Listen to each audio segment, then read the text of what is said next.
வாடிய பயிரை கண்டபோதெல்லாம் வாடினேன் இறைவா என்று வள்ளலார் பிறந்த பூமி. வள்ளலாறு திரு ஒற்றியூர்ல இருக்கார், சென்னையில திரு ஒற்றியூர். இங்க இருக்கு திருவாடனை பக்கம், அது திரு வெற்றியூர், அதுக்கு பேரு திரு ஒற்றியூர். அந்த திரு ஒற்றியூர்ல நெல்லிக்காய் பண்டார வீதியில தங்கி இருக்கிறார் ஐயா வள்ளலார் ராமலிங்கம் பிள்ளை. அவர் தங்கி இருக்கிற அடுத்த வீதியில இன்னொரு சாமியார் இருக்கார், அவர் பேரு தோப்பா சாமியார்னு பேரு. ஏன் தோப்பா சாமியார்னா, தயவு செய்து கேட்கணும், அங்கிட்டு ஒரு சத்தம் போடக்கூடாது தம்பியெல்லாம். தோப்பா சாமியார் அப்படின்னா தோடுடைய செவியனை விடையேறி தூவன் மதிசூடின்னு காடுடைய சுடலை பொச்சி பூடின்னு பாடுறாரு பாருங்க ஞான சம்பந்த பெருமான். அவரை அடியாராக கொண்ட அந்த சாமியாரு இந்த தோடுடைய செவியன் என்ற பாடலை மனதில் கொண்டு தோப்பா தோப்பா தோப்பான்னு சொல்லிட்டே இருப்பாராம். அந்த மந்திரத்தை சொல்லி வாழ்ந்த அந்த மகான் இப்ப என்ன பண்ணுவாரு, நிர்வாண சாமியா உட்கார்ந்து இருக்கிறாரு, ஆடை இல்லாமல். அவருக்கு பேரு திகம்பரர்னு பேரு. திகம்பரர்னா ஆடையற்றவர்னு அர்த்தம். அவருக்கு எது ஆடை? வானமே ஆடையாக குழந்தவர். ஏன் அப்படி அம்மனமா உட்கார்ந்துக்கிட்டு போற வார ஆளுகளை திட்டிக்கிட்டே இருப்பாராம். என்ன சொல்லி திட்டுவாரு, யாராவது ஒருத்தர் போனா இந்த நாய் போகுது, யாராவது ஒருத்தர் போனா இந்த பன்றி போகுது, யாராவது ஒருத்தர் போனா இந்த கழுத போகுது, இப்படி ஒரு அடமொழி சொல்லி எல்லாரும் திட்டிக்கிட்டே இருந்திருக்காரு. ஏன் சாமி அப்படி திட்டாரு? போற வார ஆளுகள்லாம் அவரை பைத்தியம்னு நினைத்தார்களாம். பைத்தியமே என்று பெயர் சுட்டி விட்டார்கள். அவருடைய உண்மையான பேரு ராமலிங்கம். வள்ளலார் பேரு ராமலிங்கம், அவர் பேரு ராமலிங்கம்.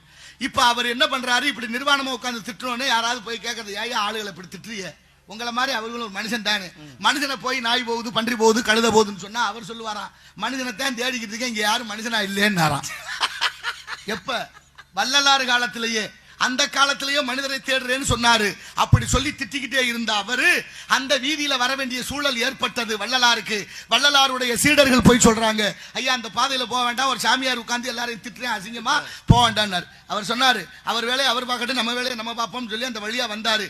அவ்வளவு நேரம் எல்லாரையும் அடைமொழி சொல்லி திட்டிய அந்த தோப்பா சாமியார் ராமலிங்கம் இந்த ராமலிங்கத்தை பார்த்தோன்னு சொன்னாரா, இதோ மனிதர் வருகிறார், இதோ மனிதர் வருகிறார். அத்தோட நிறுத்தல, மனிதர் வருகிறார் என்று நிர்வாணமா இருந்த அவரு ரெண்டு கையும் வச்சு முக்கியமான இடத்தை மறைச்சுக்கிட்டு சொன்னாரா, இதோ மனிதர். வெக்கப்பட்டு வெக்கம். அப்ப என்ன அர்த்தம், அவரைத்தான் மனிதராக ஏத்துக்கிட்டாரு, மத்த யாரையும் அவர் மனிதராக ஏற்கவில்லை. அப்படின்னா மனிதனா யாரும் வாழவில்லை. அரிதறிது மானிடர் ஆறுதல் அரிது, அரிதறிது மானிடராய் பிறத்தல் அரிது, மானிடராய் பிறந்திருந்தால் பூன் குருடு செவிடு பேடு நீக்கி பிறத்தல் அரிது, பேடு நீக்கி பிறந்த காலம் ஞானமும் கல்வியின் நயத்தல் அரிது, ஞானமும் கயமும் நயத்தரும் பானமும் நாடு வழிதிறந்தும் என்று பாடுகிறார்களே. அப்பேற்பட்ட ஞானம் கல்வி இதெல்லாம் வரணும்னா அரிதான பிறவியான மனித பிறவி, அரிதான பிறவியான மனிதனா பிறப்பெடுத்தலாம், மனிதனா வாழ்கிறோமா என்று ஒவ்வொருத்தரும் சிந்திக்க வேண்டும். அப்படிப்பட்ட வாடிய பயிரை கண்ட போதெல்லாம் வாடினேன் இறைவா என்று வள்ளலார் பிறந்த பூமி. பயிர் வாடினால் கூட உயிர் வாடியதாக கருதிய மகான். அப்பேற்பட்ட மகான் பிறந்த வடலூர். நாம் வடலூர் மாவட்டம், கடலூர் மாவட்டம். வடலூரிலே பச்சை தண்ணியில விளக்கரித்த மகான். அந்நியார் வீட்டுல இல்ல, விளக்கேத்தனம், விளக்குல என்ன ஊத்தி வச்சாச்சு, என்ன அப்படியே இருக்கு, பக்கத்துல பச்சை தண்ணியில விளக்கறிய விட்ட அருட்பெருஞ்சோதி, அருட்பெருஞ்சோதி தனிப்பெருங்கருணை அருட்பெருஞ்சோதி என்று பாடிய மகான். அந்த வள்ளல் பெருமானார் வாழ்ந்த நாட்டில் நாம் எல்லாம் வாழ்கிறோம். அப்படிப்பட்ட பக்தி இலக்கியங்களோடு நாமும் ஒன்றிணைந்து அதுதான் நம்மளை சரிப்படுத்தும். இலக்கண வகுத்த மொழி இந்த தமிழ் மொழி.